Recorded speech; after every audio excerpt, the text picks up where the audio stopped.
cookie लान लेपगी plan लेथी खुलाई कन्न लेखतली लान मखा तौथनबा जिरिबाम द कुकी मिलिटेंट सिंह अटैक तौरकलिबा असी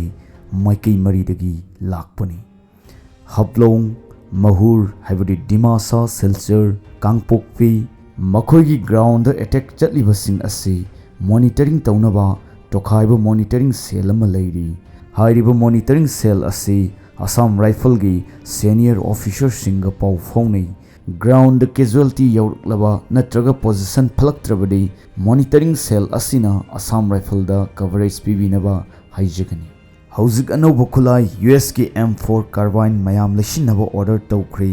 अमदी करिगुंबा नगागा याउना लान सोकनबा तारगदी एम्यूनेशन वालकदबना अहनबा एम्यूनेशन सिंह लेननबा ऑर्डर तौख्री खुलाई लेननबा पैसादै यूएस दगी वातन लाई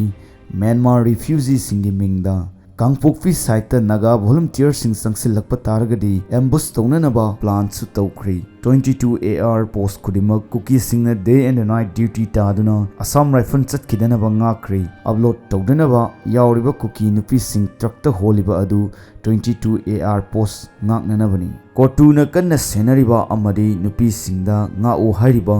AR पोस्ट सिंहदी कांगपोकपी AR पोस्ट एरिया अमदी तिलोंगकुन एरिया अदुगा अनिसुबदा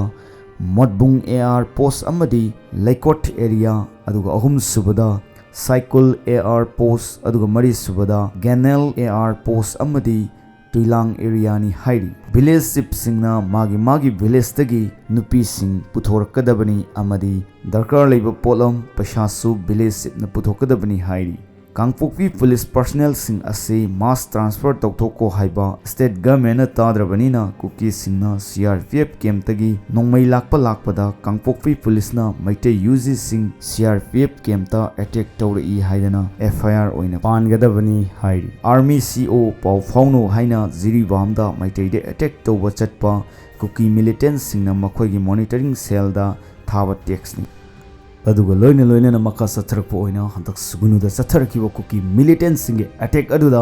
युम कई कया मै थादोकलमनबा अमसुंग युमगी अमंग अता तारबा सिंग अदुनी हारिबा पुनमक असि कनाना दायित्व लौगदबनो अमसुंग इंडियन कॉन्स्टिट्यूशन की लेरिबा आर्टिकल 355 असि मसी इंडिया दा सुंगसचनद्रबरा हाइबो वाफम मसिनी अमदी हाइरिबा 355 सिगी मतुंग इना हाइरिबा कुकी इलिगेंट इमिग्रेंट सिंग असिना थोलिबा एक्सटर्नल एग्रेशन थोलिबा सिगुमलबा मिफत मिहाटपगी थौदोक असिदा युम कई कया मै थादो पिरमलबा असिगी अमांग अता सिंग असि उरुबा मतमदा चैनल असिगी माइकई दगिसु थमोय शोकना नुवाइतबा फौजै अमसुंग असिगी ममिटांगलबा लेंगाक असिना असिगुमलबा थौदोक सिंग असि कयाम कुइना येंगदुना लेखिगनी हाइबा वाफम मसिनी चैनल असिगी माइकई दगी थमजरिबा मै थादोकलमलबा मतुंगदा लेहौरबा मराइबक थीरबा युमसिंग अदुगी फिबमसिंग असि मयाम पुनः येंगमिनसि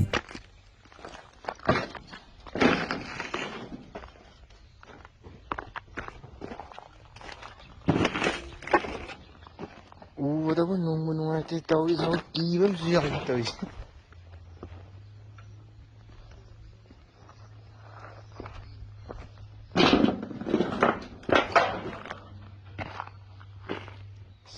toilet mong do lamiba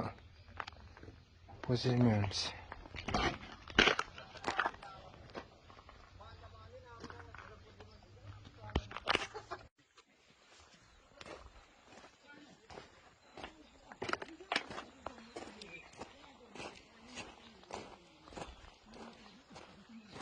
yeng hai banate tawri ba mo tawsi